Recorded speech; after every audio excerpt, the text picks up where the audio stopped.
There is a country on the map where there are more sheep than people, where one lake appears completely green, where one mountain has a name so long that even reading it feels like a challenge, and where the first light of the sun reaches before much of the world.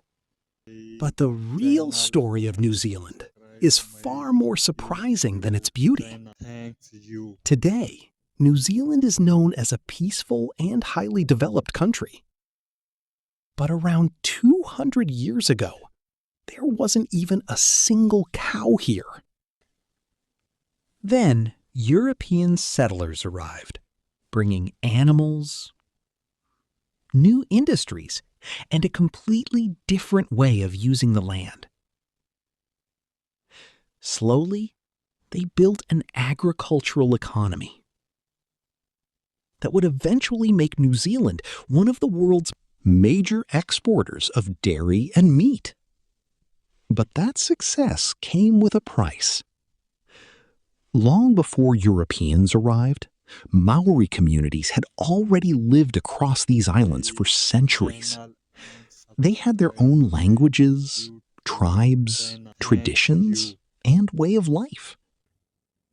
Then, new settlers arrived. Trade began. But so did conflict.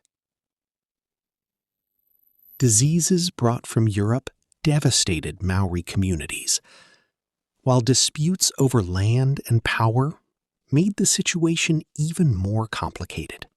And this is where New Zealand's story stops being just a beautiful travel story. Because today, this same country officially recognizes the Maori language, protects its natural environment through strict regulations, and has built a powerful economy despite having a relatively small population. But one question remains. How did a country with only a few million people become such a successful global economy?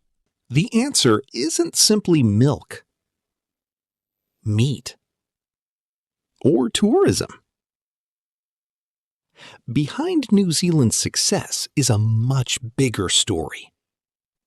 One involving nature, conflict, migration, agriculture, culture, and decisions that changed the country forever. And that is what makes New Zealand more than just one of the most beautiful countries on Earth. It is a country with a history far more powerful than the postcard